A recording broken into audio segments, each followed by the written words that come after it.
No ano em que morreu o rei Uzias, eu vi ao Senhor assentado sobre um alto e sublime trono, e o seu séquito enchia o templo.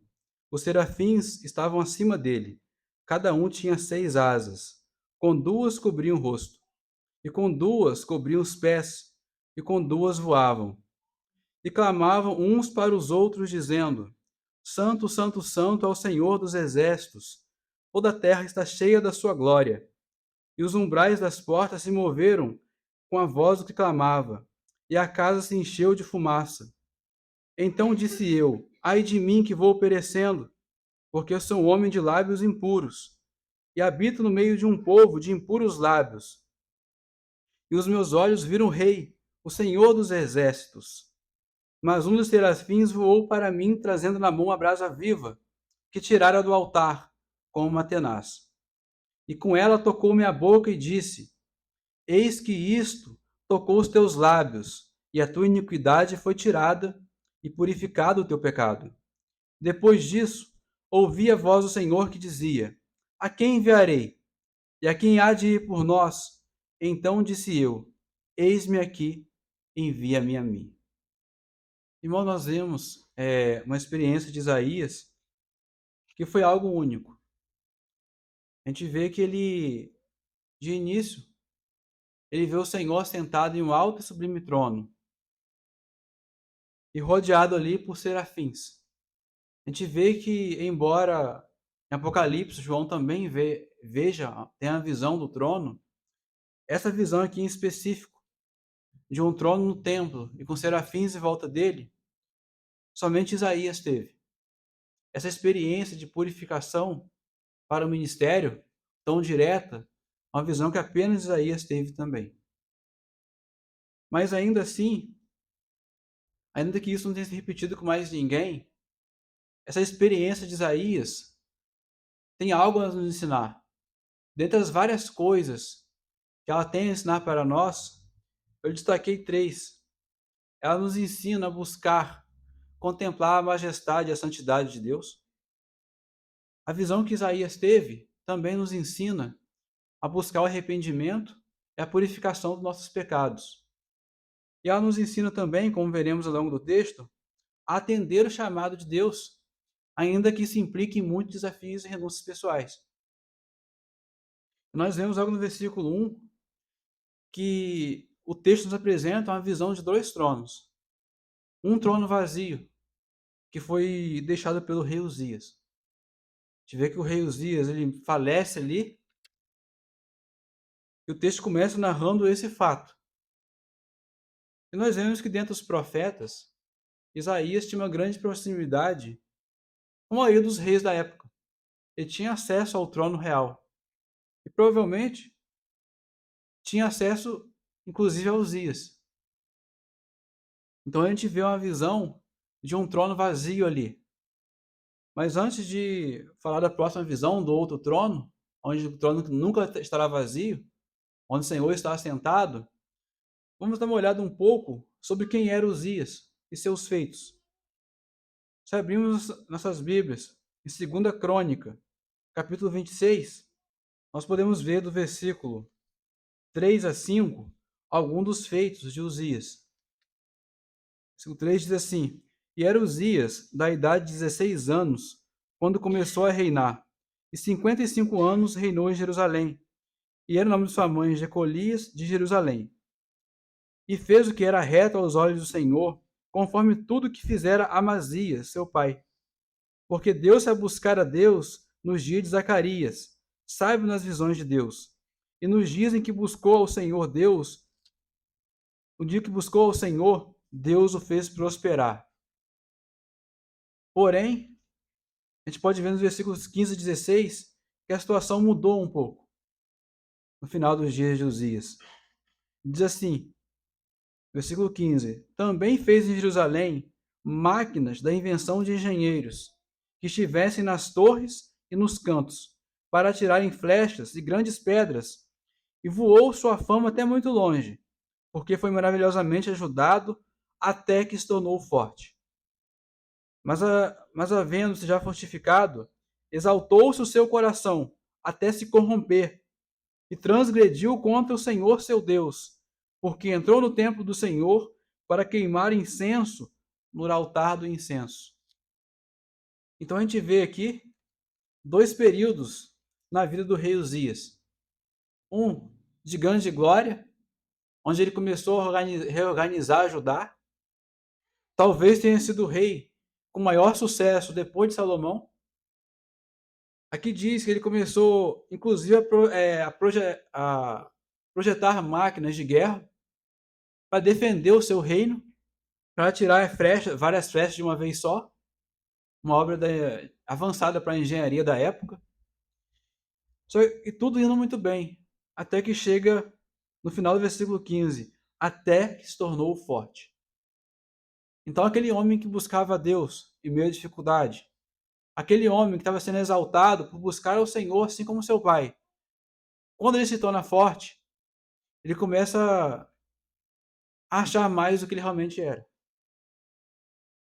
Ele começa a crescer em seu orgulho, ao ponto de achar que poderia entrar no templo e oferecer incenso, mesmo sabendo que isso era a função apenas do sacerdote.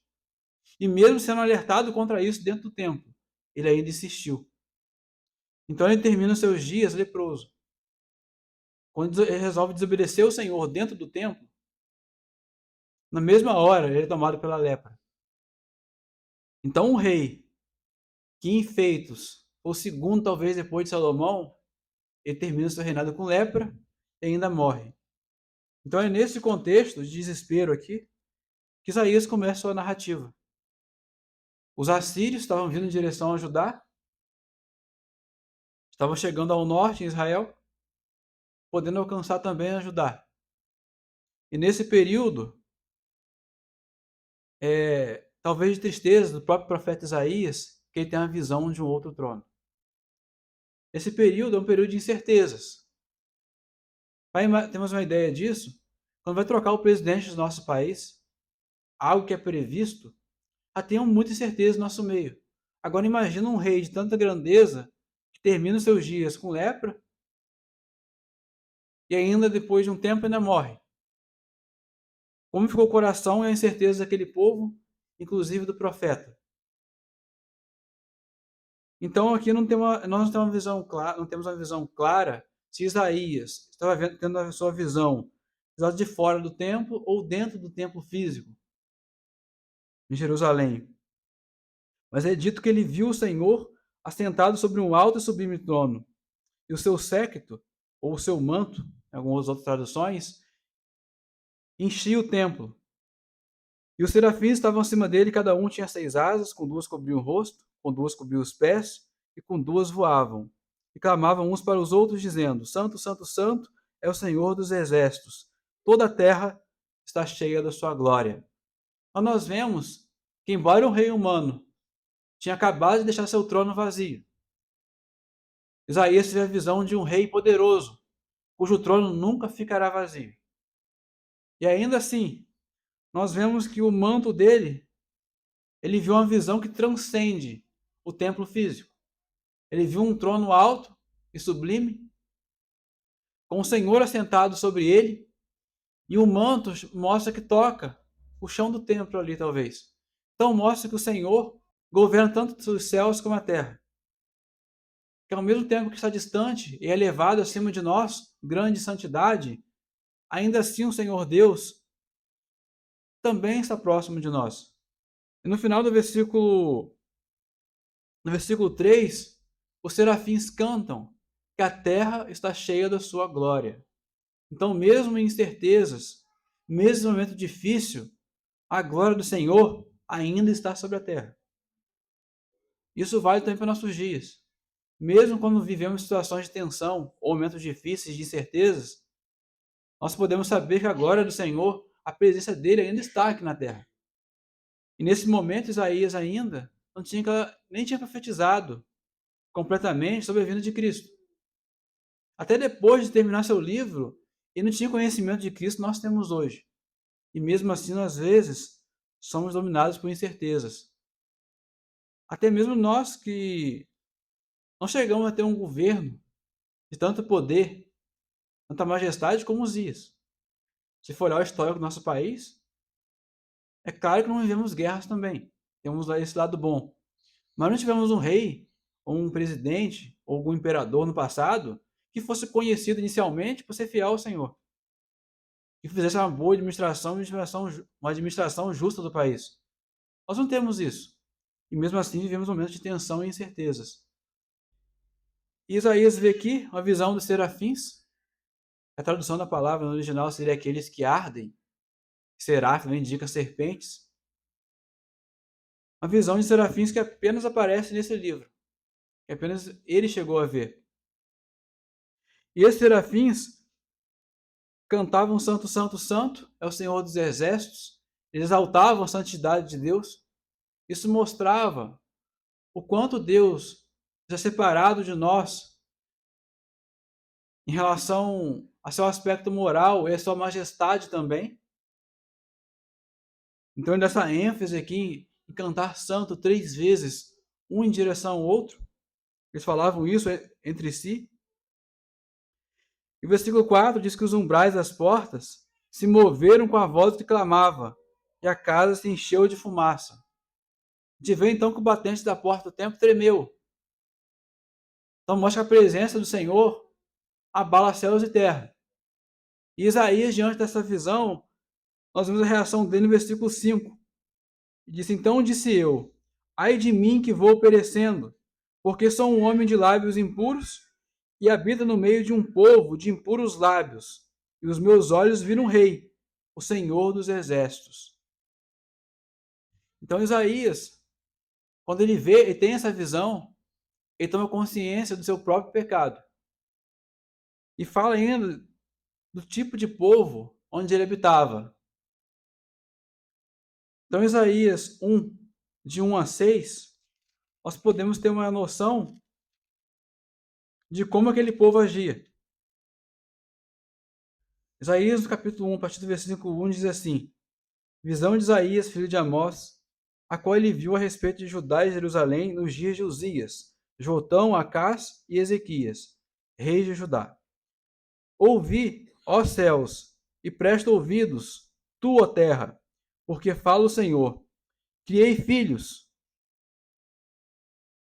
e exauciei-os, mas eles prevaricaram contra mim. O boi conhece o seu possuidor, o jumento a manjedoura do seu dono, mas Israel não tem conhecimento. O meu povo não entende. Ai da nação pecadora, do povo carregado de iniquidade, da semente de malignos, dos filhos corruptores. Deixaram o Senhor, blasfemaram o Santo de Israel, voltaram para trás. Por que seríeis ainda castigados, se mais vos rebelarias? Toda a cabeça está enferma, e todo o coração fraco. Desde a planta do pé até a cabeça, não há nele coisa sã, senão feridas e inchaços, e chagas podres não espremidas, nem ligadas, nem nenhuma delas amolecida com óleo. Então nós vemos qual é a situação do povo. Ainda que de início o rei Uzias tivesse sido rei fiel ao Senhor, se formos olhar o livro de 1 Reis, perdão, de 2 Reis e de Crônicas, a gente vai ver, tanto no reinado de Uzias, quanto o seu filho Jotão, a seguir, Jotão foi fiel durante todo o seu governo, diferente de seu pai, que no fim dos dias acabou deslizando. Mas mesmo no momento de fidelidade, ele não tirou os altos nos bosques, onde o povo de Israel sacrificava. Ainda que tivesse um rei justo, um rei bom, durante um longo tempo, o povo de Israel continuava pecando contra o Senhor. Isaías, que nós acabamos de ler no capítulo 1, diz que desde a planta dos pés até o topo da cabeça, ele só havia iniquidade naquele povo. O povo chega ao absurdo de o Senhor compará-los com bois e com jumentos. Diz que o boi e o jumento conhecem o seu dono. E o próprio Israel e Judá se negavam a conhecer o Senhor Deus. Então esse era o povo onde Isaías habitava em seu meio. Só que Isaías, ele não dá desculpas. Quando Isaías de mim, fala: Senhor, a culpa do meu pecado é desse povo que eu habito aqui. Eles me fizeram pecar contra ti. Em momento algum, Isaías aponta para aquele povo. Até uma visão sublime do trono, onde os serafins cantavam Santo, Santo, Santo, a gente vê um alto contraste aqui. A gente vê serafins que cobriam o rosto para não ver a glória de Deus, que tinham 6 asas, né? Com 2 cobriam os rostos, com 2 cobriam os pés, que diz que cobrir as partes baixas todas do corpo na época era uma forma de respeito e honra a um rei no Oriente. Esses anjos, os serafins ali, o que eles faziam? Cantavam santo, santo, santo e não se achavam dignos de olhar para o Senhor.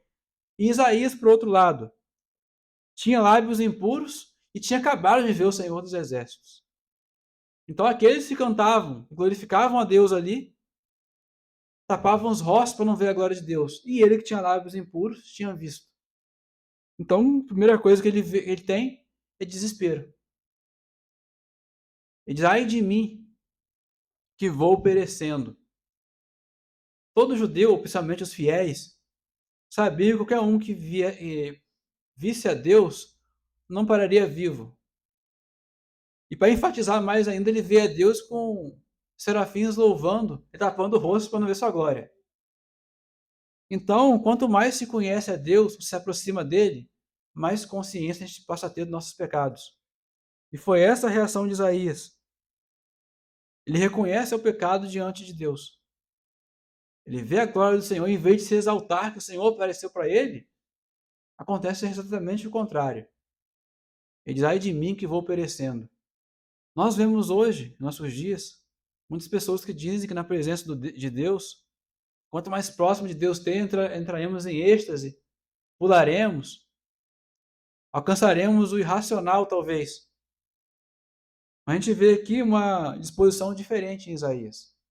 Além das pessoas que dizem entrar em êxtase, correr, fazer várias coisas na presença de Deus, nós temos um outro lado.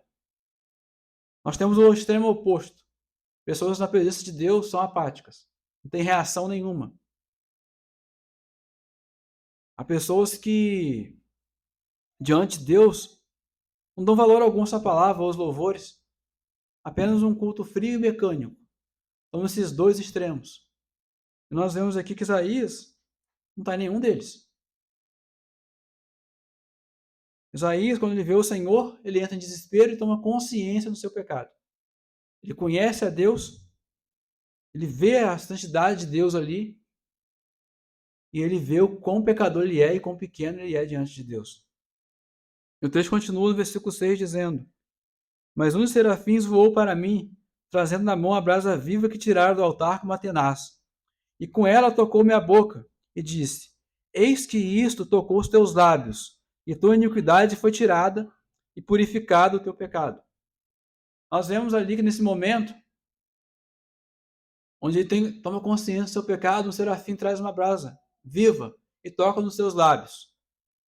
Alguém aqui pode imaginar ser tocado nos lábios com uma brasa? Se você botar comida quente na boca, não vai estar quente quanto uma brasa. Então a gente vê aqui uma purificação dolorosa. O arrependimento em si não é algo fácil, é algo doloroso. E nós vemos aqui que essa purificação de Isaías não foi para a salvação em si. Ele toca na boca de Isaías, simbolizando sua separação para o ministério. Ele deveria, em vez de ter lábios impuros, passar a anunciar a palavra de Deus, a pregar a palavra de Deus. Mas ainda assim a gente vê um arrependimento doloroso nele. E não oba-oba que se ensina em algumas igrejas, no meio do povo de Deus. E nem algo também frio. Não foi algo indiferente. A gente viu que arrependimento ali, a brasa queimando seus lábios, mostra a dor do arrependimento, da purificação. E mostra também que é Deus que opera em nós isso. Então, no versículo 8, diz assim, depois disso, ouvi a voz do Senhor que dizia, a quem enviarei? E quem há de ir por nós? Então disse eu, eis-me aqui, envia-me a mim. Então, pela primeira vez, a gente ouve a narração aqui de Deus falando, perguntando a quem que ele enviaria. E Isaías, de prontidão, diz, eis-me aqui. Então, aquele que estava desesperado com seu pecado, após o arrependimento, a primeira coisa que ele quer fazer é trabalhar para o Senhor. Ele não quer ficar assim, olha, agora tudo bem, agora eu vou para casa, tudo certo, não. Eis-me aqui. Na maioria das pregações que já ouvi sobre Isaías 6, elas param aqui no versículo 8. Porque é algo bonito se falar, olha, você está disposto a dizer eis-me aqui para o Senhor, a fazer a vontade de Deus? Você é jovem, realmente é no pé dos jovens que pegam aqui. Como se não tivesse gente com mais idade que também não trabalhasse, mas realmente no pé dos jovens. Vocês estão dispostos a dizer eis-me aqui, assim como o profeta Isaías? Aí cantam louvores, às vezes até citam essa passagem, e param por aqui, e não continuam até o versículo 13. Só que, embora muitas pregações não estão erradas, muitas delas são realmente bíblicas. Mas o texto continua até o versículo 13. E o versículo 13, a gente vê aqui Isaías, no início, até o versículo 8, tendo uma visão de um alto sublime trono, toda a majestade de Deus. Tem ele sendo purificado dos seus pecados. E agora se comissionando a fazer a vontade de Deus. Um alto, uma escalada em direção aos céus, praticamente. Mas o versículo 9 começa a dizer: Então disse ele: Vai e diz a este povo: Ouvis de fato, e não entendeis, e vedes em verdade, mas não percebeis. Engorda o coração deste povo, e endurece-lhe os ouvidos, e fecha-lhe os olhos. Não venha ele a ver com seus olhos, e a ouvir com seus ouvidos, e a entender com seu coração, e a converter-se, e a ser sarado. Então a gente vê agora, humanamente falando, algo que seria uma baixa nessa narrativa. Todo empolgado, eis-me aqui, o Senhor vem e diz: Olha, você vai pregar, esse povo não vai ouvir. Sua palavra vai ter efeito contrário. Eu não digo que todas as pregações tinham esse intuito de esconder esse texto, mas algumas sim. Algumas têm medo da pessoa falar, eis-me aqui, e depois correr dos desafios. Acaba escondendo. É aquele oba-oba ali, olha, vamos fazer a vontade de Deus, vamos lá. Mas esconder os espinhos que tem no caminho.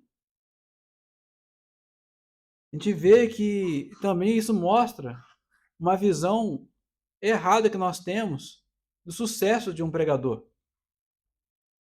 O sucesso muitas vezes é definido quando a gente prega e as pessoas são convertidas.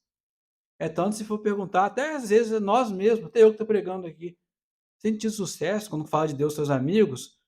Muitas vezes a gente vai dizer que não. Assim, olha, eu falei com alguns, mas sem sucesso nenhum. Só ouço a diferença. Alguns dizem tudo bem, mas não mudam nada em suas vidas. A gente acaba tendo essa visão de errônea de sucesso. Então Isaías, vendo isso, achando isso estranho e triste também, obviamente para o seu povo, ele pergunta ao Senhor no versículo 11: Então disse eu, até quando, Senhor? E respondeu: Até que se assolem as cidades e fiquem sem habitantes, e nas casas não fiquem morador, e a terra seja assolada de todo. Então ainda começa a piorar. Ele pergunta até quando, achando que isso seria um período, não. Ele diz a piorar ainda mais. E dizia: O Senhor afaste dela os homens, e no meio da terra seja grande o desamparo. Então ele vê e começa a piorar as coisas. Conforme eu disse, após a morte do rei Uzias, seu filho Jotão, como diz 2 Crônicas 27, assume o reinado, governa com justiça, é um homem reto diante de Deus, mas os altares aos ídolos continuam lá. Mas ainda durante esse tempo que Isaías está pregando, Jotão morre e Acás assume o reinado. E Acás é ímpio ao ponto de sacrificar o seu filho ao fogo pelos deuses. Então esse é o contexto que Isaías estava. Então quando o Senhor fala para ele que as coisas iriam piorar, depois melhora um pouquinho, depois cai de vez o reino de Judá. Depois vem Ezequias, a melhorada, mas depois cai. Então a gente vê que vai só piorando. Diz que seria grande desamparo, a terra seria totalmente arrasada. No versículo 13 continua: Mas se ainda 10ª parte dela ficar, tornará a ser pastada como orvalho e como a azinheira. Então a gente vê Imagina, irmãos, uma pequena floresta, um parque, com 100 árvores. A gente chega lá e derruba quase tudo, deixa só 10. O Senhor fala com Isaías: olha, a 10ª parte ficou só 10. Se restar isso ainda, eu vou lá e derrubo. Então a gente vai ver que não vai ficar realmente nada ali. Vai ficar uma árvore de pé. Mas ainda assim, o versículo 13 termina com uma esperança. Como o carvalho e como a azinheira, que depois de desfolharem, ainda ficam firmes. Assim, a santa semente será a firmeza dela. Então, o carvalho e a azinheira, que ele cita como exemplos, são árvores que, mesmo depois de derribadas, elas conseguem brotar e nascer naquele tronco caído uma nova árvore. Então, ainda termina no versículo 13, depois de tanto desafio, tanta dureza, um fio de esperança. Mas é uma esperança que o próprio Isaías não vê durante a sua pregação. Tanto que ele é assassinado. Então ele só vê aqui, ele foi o profeta que mais profetizou sobre Cristo. Mas ele não viu essa semente aqui brotar. A vida do profeta Isaías foi ver muito mais desespero.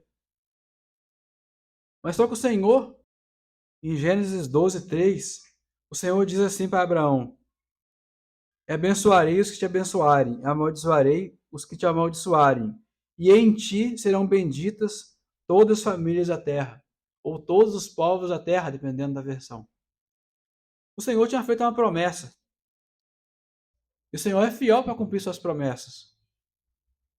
Então, aqui, quando ele fala com Isaías, que ainda teria um broto ali, teria uma santa semente, teria um remanescente, ele mostra que a promessa ainda estava de pé, mesmo em meio a esse desespero, mesmo pregando e ninguém ouvindo.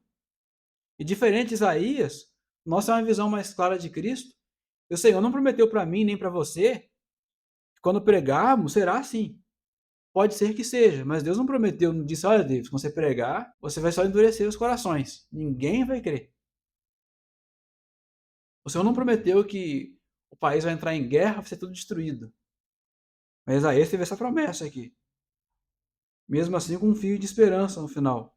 Então a gente vê que o profeta Isaías, ele teve sucesso em suas pregações.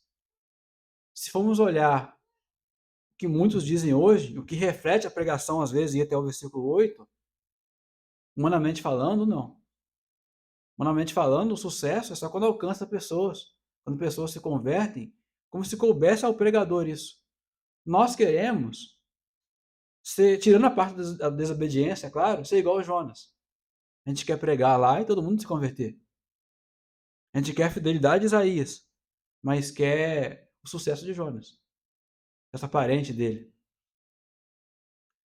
Então, quando um pregador prega, ele tem sucesso se ele for fiel ao Senhor, independente dos resultados aparentes. Então, Isaías é um pregador de sucesso. Qualquer pregação que a gente faça para um amigo, não só um evangelismo formal, para qualquer um, se for fiel ao Senhor, a gente está tendo sucesso. Não importa para quantas pessoas, se vão ouvir ou não, se vão desprezar ou não. Então, Isaías foi um profeta de sucesso. Só que tem algo curioso. Em João 18 diz assim: Deus nunca foi visto por ninguém. O Filho unigênito que está no seio do Pai, este o fez conhecer. Alguns críticos podem pegar esse versículo e falar assim: a visão de Isaías está falando, esse profeta que teve uma grande visão, é uma grande mentira. O próprio João lá desmente esse texto. Tudo que você pregou até agora, ou falou sobre Isaías, não é exemplo para ninguém, porque essa visão foi inventada. Mas se a gente continuar um pouco mais no livro de João, em João 12, 41, quando está falando a respeito de Cristo, inclusive das pessoas que não criam nele, e citando Isaías, diz assim em 12:41, Isaías disse isso quando viu a sua glória e falou dele. Então quem Isaías viu ali? Foi o próprio Cristo. Cristo, quando fala a respeito do Pai, diz que ninguém o viu. Mas aqui, quem Isaías viu foi o próprio Cristo. E o próprio Cristo disse: quem me vê, vê ao Pai.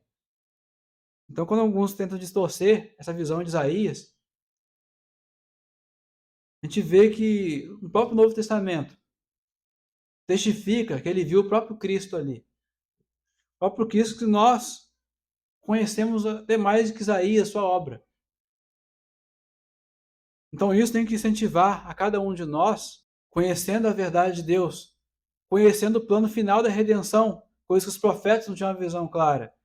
Isso tem que nos mover a buscar ao Senhor, a buscar ainda mais a sua majestade, a sua santidade, e também nos mover ao arrependimento. Assim como Isaías diante de Deus ali conheceu mais a Deus, e nós temos a oportunidade de conhecer ainda mais do que ele. Teve consciência do seu próprio pecado, e cada um de nós aqui possamos ter consciência dos nossos pecados e buscar o arrependimento e a purificação diante de Deus. Esse texto de Isaías que aponta diretamente para Cristo. O Cristo que Isaías viu lá exaltado é o mesmo Cristo que diz para irmos até ele. Esse mesmo Cristo que nos chama, nos comissionou para pregar a sua palavra. Foi o Cristo que Isaías viu.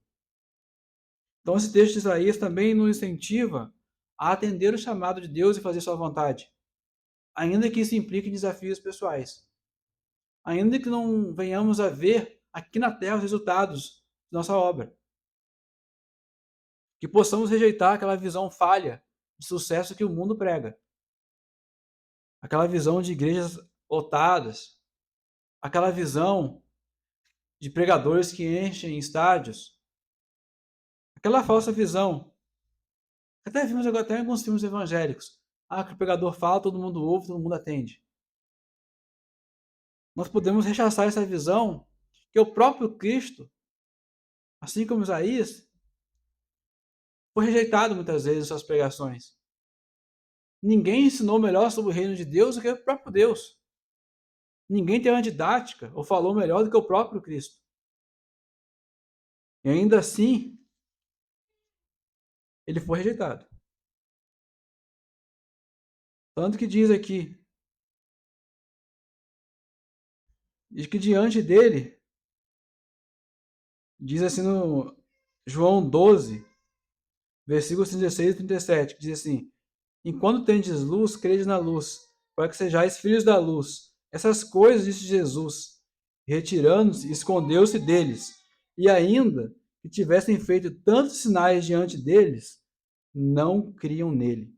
Para que se cumprisse a palavra do profeta Isaías, que diz: Senhor, quem creu na nossa pregação? E a quem foi revelado o braço do Senhor? E diz no versículo 40, cegou-lhe os olhos, endureceu-lhes o coração, a fim de que não vejam com os olhos, compreendam no coração e se convertam e eu os cure. A pregação de Isaías é a pregação de arrependimento, uma pregação dura. Até a de Cristo também. Tanto que disseram, dura essa palavra. Os próprios discípulos diziam. Mas o que Isaías podia fazer? Ele podia ir lá e amolecer a palavra? Ele podia modificar o que estava dizendo? Mas é só a palavra de Deus que cura. Ele não poderia pregar uma outra coisa para agradar o povo. A mesma palavra que condenou o povo da geração de Isaías é a palavra que tem poder para curar e para restaurar. Só que o efeito foi contrário, devido à obstinação daquele povo. E com isso nós vemos alguém diante de Deus, cônscio do seu pecado, em grande arrependimento, e um povo totalmente frio, totalmente apático diante de Deus. Nós vemos que a mesma palavra foi pregada a alguns, ou pelo próprio Cristo, converteu vários corações. Há pessoas que realmente se arrependeram. Há pessoas que nem eram de Israel e confiavam em Cristo. Acreditavam que só em Deus falar, olha, seu filho está curado, o seu servo está curado, que nem precisava ir lá que estava certo. E o povo de Israel, que conhecia todos os milagres, que ouviam desde criança, todos os feitos de Deus, ainda duvidavam. Então tem esse nível de apatia que acontece até no nosso meio hoje. Pessoas que afirmam conhecer a palavra de Deus, mas não tem reação nenhuma perante ela. E temos o lado de pessoas que dizem conhecer a palavra de Deus, em vez de buscar o conhecimento ou arrependimento e uma vida de servo perante Deus, procura se exaltar assim como Uzias. Quando começa a conhecer ao Senhor, serve ao Senhor durante algum tempo, Mas chega um momento que se acha grande demais e acha que tudo isso é porque ele merece, assim como fez Uzias. Então que nós possamos fazer um bom uso dessa visão de Isaías, não que possamos um dia talvez ter uma visão magnífica dessa, mas ver o que ela nos ensina, que possamos nos aproximar de Deus e nos colocar diante dele, mesmo que isso implique desafios.